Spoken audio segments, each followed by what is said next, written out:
Welcome to SenorDoom's YouTube channel. Today we'll be going over Whimsicott Bibarel, a deck that I think is probably a little so underrated. Like Frank Pershig was able to take it to a second place finish at EUIC, and with the indie regionals coming up in a few days, most people were like, well, okay, is it still going to be a deck that's going to be out there, or is it going to be a deck that could just completely crash and burn? Well, I have a version of it that I've been playing, and I've won quite a few games with it. And I feel like this version might be really good. So let's go ahead and go over this deck, and then let's go ahead and see a couple of games and see how it goes. Now, if you're familiar with the deck that took EUIC second place, you'll notice that my deck doesn't have some of the similar things to it. I prefer to play Raihan over the experience shares. I'm not against Peony. I have not had a very good use for it yet, but I mean, it worked for Frank, and it could work really well with this deck possibly. But this is the version that's been working for me.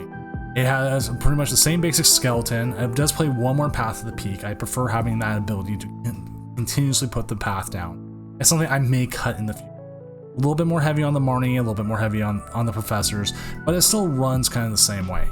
Probably one of my favorite things about this card here, Raihan, is that it gives a lot of comeback potential.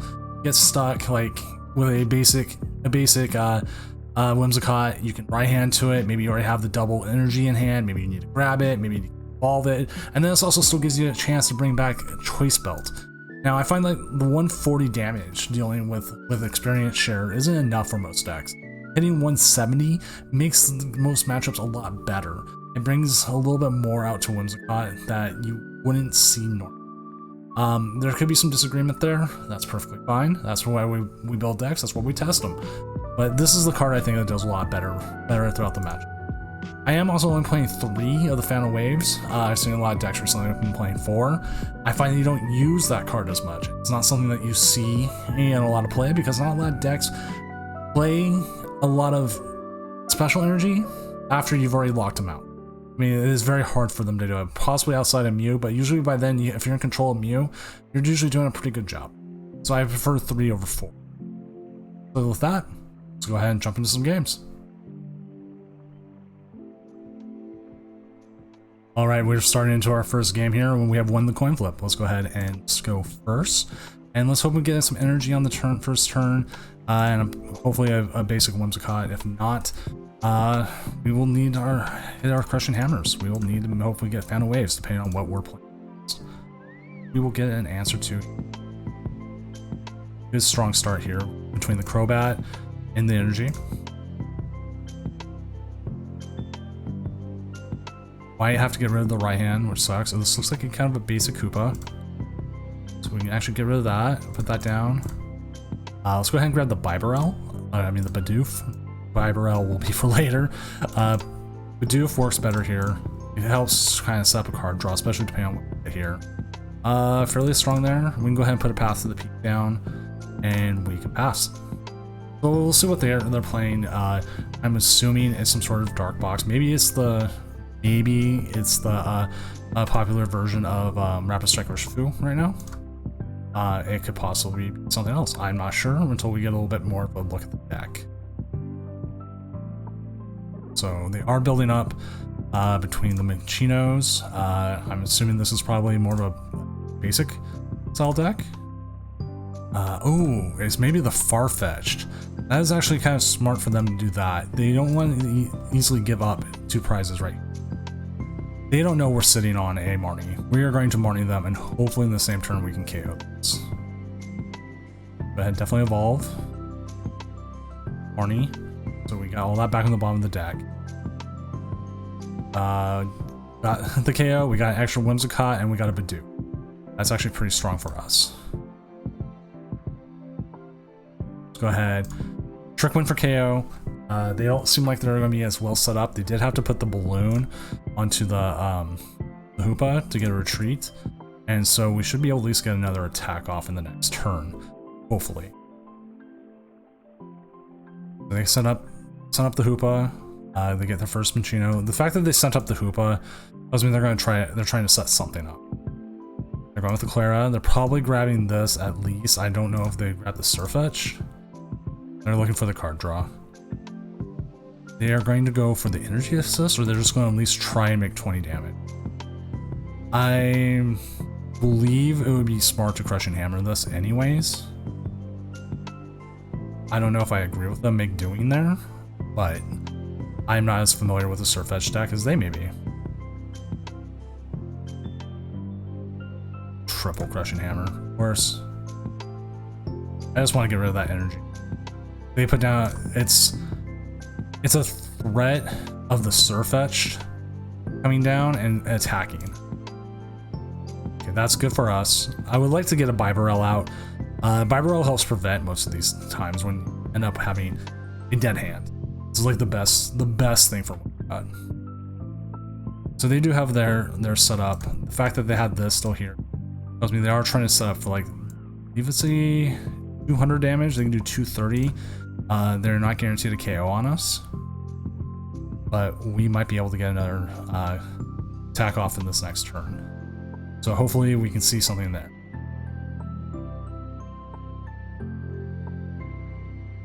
For our opponent. Second time is they make net. Yep. Make do a net. I'm a little surprised. Like, I'm guessing the rest of their hand has to be something they don't want to give up. They do have the training court out. Knowing now that they're a little bit dependent on this, the path to the peak would have been nice, but we do not get KO'd by them and we trade more feet. Especially being 2 prizes up already. There's the Zapdos.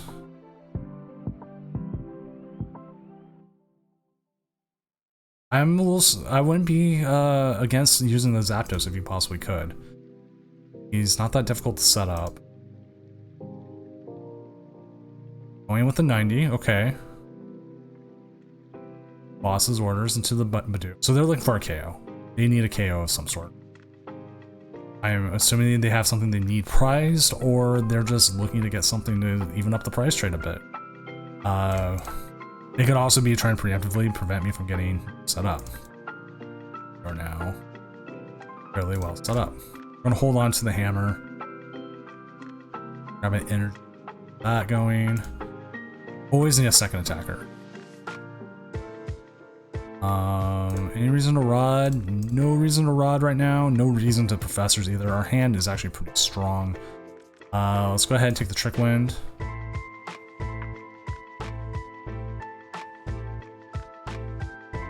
Grab another. This will allow us to sup another Whimsicott. If we get this one KO'd, that's when we'll go ahead and we use the rod. Otherwise, we don't have much use for anything else. The Phantom Waves shouldn't be needed probably for the rest of this matchup. I don't believe this deck plays any special energy, so we should be able to go through it, just KO it.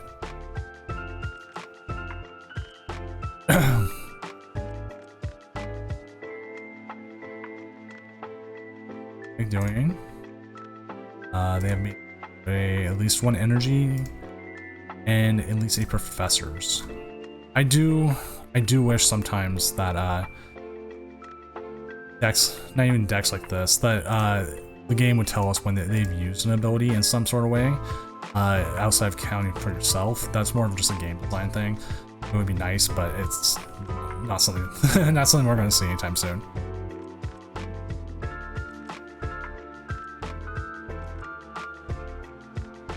So waiting for our opponent here. Find their darkness energy, probably through the training court. They have no use for the belt. They can attach this energy assist and try to get something off the bench. They can scoop up net. Here it comes. This will give them a 90 hit.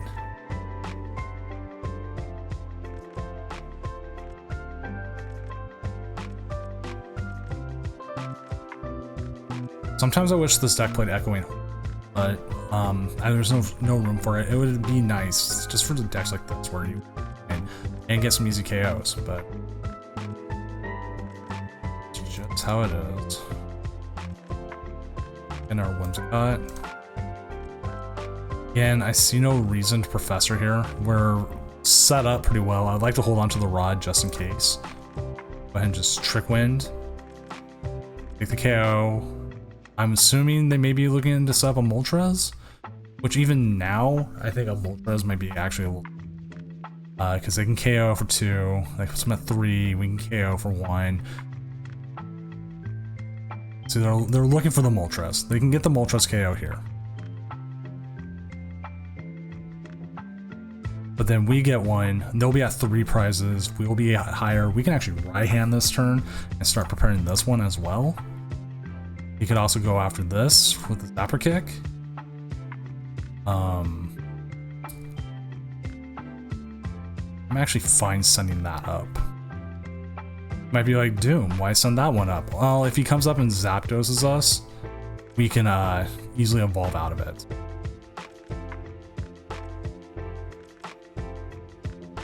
I kind of want to hold on to the Bibarel. I think the Bibarel will have more use throughout the game, and so that's why I didn't send it up to die. I could have, but I chose not to. I chose to use the Whimsicott. I think that was probably the better move. So now we can actually just easily go. We're gonna go ahead and use the Crushing Hammer. Get nothing off of it. That's fine. Right hand to the bench. Grab one of those. Patch for turn. No real reason to Ordinary Rod. So let's go ahead and just incisors for now. And then with that, we'll get the victory. There's probably actually no way for them to win after that. So with that, we'll be going into our next game. And now we're starting into our second game with Whimsicott here. We'll definitely see what we can get. We'll go heads over tails, and they're to go right there, but that's fine. So we will second. The start is something we can definitely work with. Let's see what they play. Or like they're playing Rapid Strike deck. Probably something with the Inteleon engine. I'm not against that badly. Definitely want to stop a Whimsicott. Playing the Avery, that's become a very popular card. I've actually just tried to decide multiple ways to put that in. I like that they did that. That gives me a chance to use the Mana Waves. Mana Waves. I am discarding in. I'm getting rid of a right hand. Usually I would not get rid of a right hand, but I feel like it might move. Definitely put that down.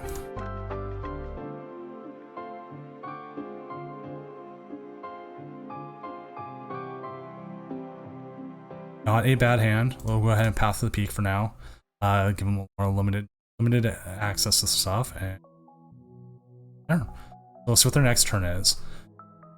Getting rid of the Rapid Strike energy benefited us greatly. Choice Belt, it's there. They would need to at least get Rope and Evolve. The fact that there's Sawball, can't do that. Path to the Peak. And then with that game, we win. So easy victory. Let's go on to game 3. And here we go as we're going into game 3. We'll see what we're up against. We are currently 2-0 with the deck as 2 straight games. One speeding a Rapid Strike deck who misplayed and put down the Crobat during Path to the Peak. And the other time is with us versus a very interesting Dark Hoopa deck. It was Hoopa Surfetch. We ended up winning that game as well. Now we're up against Duraludon with possibly one of the worst starts we could have had. We don't like starting Crobat. Here is the least we can. Hammerheads, that helps us. I don't like losing all these cards, but we do need professors and we do need something set up.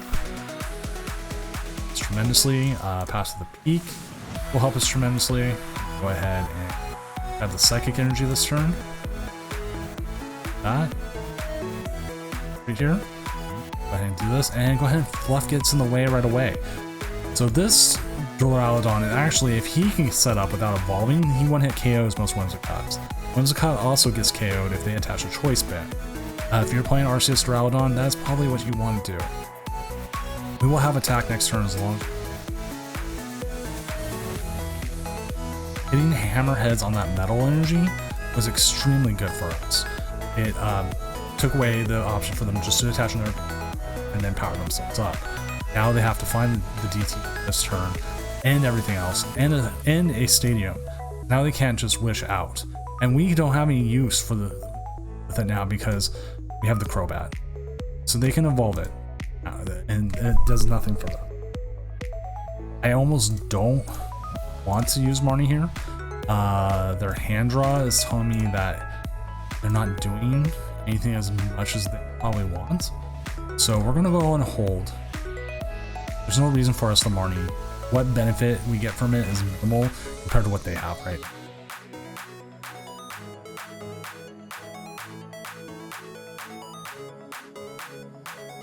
Now they're gonna Ultra Ball. They may evolve this, which actually I believe it. They may evolve this to bring out another Duraludon. Probably their best move there. And they do have the research, so I'm assuming they top decked the research from last turn. They may have had it previously. The Marnie is just something you have to do. They are playing Crushing Hammer. I've seen that on some new Duraludon lists. They will probably win the Stadium War now, considering we lost our path to the peak. That means we do need to build up our last Whimsicott as a full 3. We do have a path to victory. Now we have an issue here. We do have to find something. 3, 4. There's 6 prizes there and 9 prizes. Now they can Starburst. They don't Energy Accelerate this turn. So we'll probably hit them with the Marnie the next turn. We do need a draw now for our benefit. We need a passive. Crushing Hammer. Miss. Did they just Starburst for double Crushing Hammer? Okay, that's funny. That is funny. We are down 2 double turbos. And we are lined up with Marnies.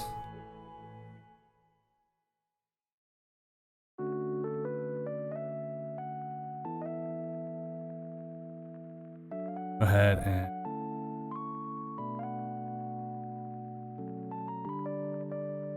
attach there. Kind of trying to get bailed out here, hopefully in the next turn or two. Go ahead and Fluff Ball Star active, so he is within KO range. Hopefully, if we can find a path to the peak.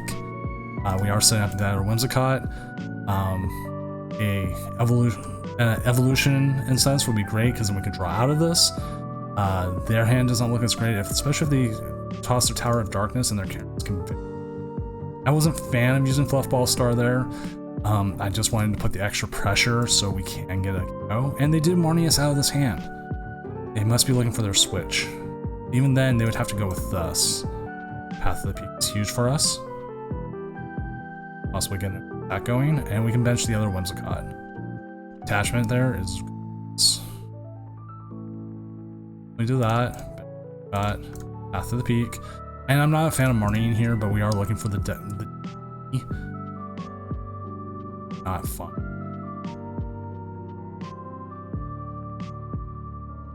Another one of those down and pass. There's not much more I could do with that. Having the path is great. They did get a counter stadium. We can deal with it. They are able to get the DTE down, which is huge for them. But now do they have the switch? And I am actually going to.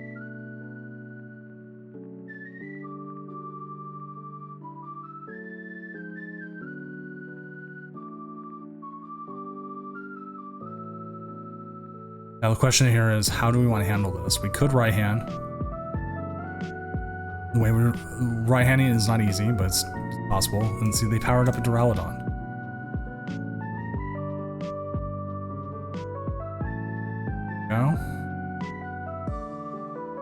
Now we get what. Here's an issue: is this Duraludon is going to one-shot us, so we do need to be careful.